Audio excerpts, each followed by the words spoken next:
Tu vas chanter avec moi. Tu vas faire en acapella.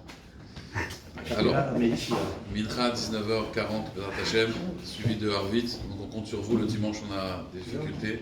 19h40 au lieu de 35 puisque le plague a augmenté. Alors, dans cette paracha, donc parachat Matot, bon, tout à l'heure Bezrat Hashem fera un shiur d'après un peu la vision plus intérieure. Mais juste, il y avait une fois en Eretz Israël, une yeshiva qui s'appelle Hebron, qui est toujours là d'ailleurs, yeshiva de Hebron qui est à Jérusalem. Et les Bachorim à l'époque, ils allaient voir les coiffeurs. Il y avait des problèmes avec les coiffeurs.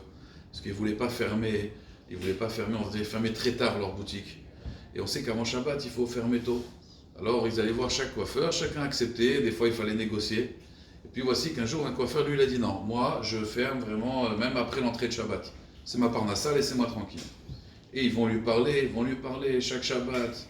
Et il continue, mitzvot tochacha, ochiar etamitecha, velotissa à la fret. Il ne faut pas que tu portes sa faute si tu ne lui as pas dit, on considère que c'est ta faute. Et puis voici qu'un jour, il a fermé. Il a fermé, mais on voit que le dimanche aussi il est fermé, le lundi, le mardi. Makara, qu'est-ce qui se passe? Le mesquin, il a eu un arrêt cardiaque.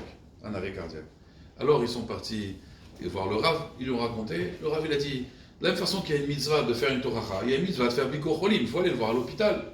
Ils sont partis le voir à l'hôpital. Alors ils lui ont dit, alors, tu as compris maintenant, tu prends sur toi Shabbat, et Hachem il va te sortir de là. Il a dit, je prends sur moi Shabbat. Il a pris sur lui Shabbat, et bon, Hachem, effectivement, quand il s'est rétabli, les vendredis fermés, c'était le premier à fermer le vendredi. Le temps a passé, et un jour, voilà, on voit qu'il est encore ouvert. Et ben, il passe, qu'est-ce qui se passe? Makara, il leur a dit, bon, pourquoi? On peut te parler, on peut discuter. Il aura fait ce geste. Et 3 fois, 4 fois ce geste. Alors ils lui ont dit, c'est quoi ce geste? Il leur a dit, regardez, vous reviendrez dimanche, je vous expliquerai, là j'ai des clients, je vous expliquerai dimanche.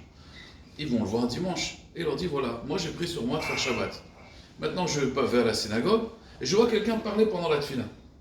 Alors je lui dis, mais t'as pas le droit de parler pendant la tfila. Il m'a dit, comme ça. Alors, après, il m'a dit, je vois quelqu'un dans la rue, il prend sa kippa dans sa poche, il la met, je lui dis, mais t'as pas le droit de porter Shabbat. Il m'a fait comme ça. Alors moi j'ai compris qu'en fait, si on peut tout transgresser si on fait ce geste. Donc c'est pour ça que quand vous êtes venu me voir, je vous ai fait comme ça. Bon, ils lui ont parlé, ils ont raconté, bon, il a repris sur lui de faire Shabbat. C'est toujours au début quand on fait tchouva, alors il y a des gens qui peuvent vous refroidir. Mais ils ont été voir le mashgiach de la yeshiva de Hebron. Et il a dit, il faut savoir à Bota une chose, c'est que ceux qui lui ont fait comme ça, quand ils vont arriver là-haut, après 120 ans, on va leur dire, vous voyez le Gehinam là qui est ouvert là-bas, c'est pour ceux qui ne font pas Shabbat. Alors ils vont dire, comment? Mais moi, nous on a fait Shabbat. Il a dit, oui, peut-être toi tu parlais pendant la tfila. Tu as fait Shabbat. Mais le problème c'est qu'à cause de toi, cette personne elle a transgressé Shabbat. Alors ils vont lui faire comme ça aussi, et il va partir au Gehinam. Alors Bota, il faut savoir qu'une personne, il est responsable de ses actes. Et on ne doit pas tromper les gens, on doit être un exemple, une lumière pour les gens. Donc il faut faire attention, des fois, malheureusement, même à la synagogue, on va avoir un comportement qui va être mal interprété, et Chazvé Shalom, ça va pouvoir, on est responsable de la faute de l'autre. Alors, quel rapport on dirait avec la paracha? Il y en a plusieurs, mais je vais vous citer un. Il y a pas mal de rapports avec la paracha, ce que je vous raconte. Mais un exemple, on sait que Bnei Gad et Bnei Reuven, ils ont voulu aller en Chutz Laaretz, ils n'ont pas voulu rentrer en Eretz Israël. Et on voit que Moshe Rabbeinu, il a accepté, mais Moshe Rabbeinu, il a fait des conditions avec eux. D'ailleurs, vous savez qu'on apprend des halachot. Toute condition qui n'est pas comme la condition qu'il a fait Moshe avec Bnei Gad et Bnei Reuven n'est pas une condition. Toutes les halachot de Tnaïm, on les apprend de Bnei Gad et Bnei Reuven. La question des commentateurs, c'est, mais pourquoi Moshe Rabbeinu, il se méfie d'eux comme ça? Tellement il se méfie d'eux. Ils sont de parole, ils ont dit qu'ils vont venir faire la conquête avec nous. Alors ils vont faire venir la conquête. Pourquoi il a besoin de leur faire des conditions que dans le 3e pérec de Maseret Kiddushin, il y a combien d'abîmes qui sont en train de parler quelles est exactement Bnei Gad, Bnei Reuven, les conditions? Est-ce qu'on a vraiment besoin de faire des conditions? On est entre juifs. Il aurait pu leur dire d'accord, ça va très bien, à condition que vous fassiez la guerre avec nous. Non, il leur a expliqué. Et si vous ne faites pas la guerre? Et si vous faites la guerre? Une marloquette, Rabbi Meir, Rabban Gamliel, pour comprendre le Tnaï. Alors ils disent, mais Mefarshim, quelque chose d'extraordinaire, ils disent parce que regardez bien comment ils ont parlé à Moshe Rabbeinu. Ils ont dit, on va rester là. Gedrotson nivne limiknenu, on va faire des étables pour notre bétail, ve'arim letapenu, et des villes pour nos enfants. Et Moshe Rabbeinu, il leur a dit quoi? Il leur a dit d'abord, ok, si vous faites la guerre avec nous, vous construirez arim letapechem, des villes pour vos enfants, et après pour votre bétail. Qu'est-ce qu'il a vu, Moshe Rabbeinu? Il a vu des gens qui faisaient passer le Ikar avant le Tafel. Il a vu ce qu'on appelle aujourd'hui, parce que la Torah est actuelle, les carriéristes, qui font passer d'abord leur travail avant leurs enfants, avant le Ikar.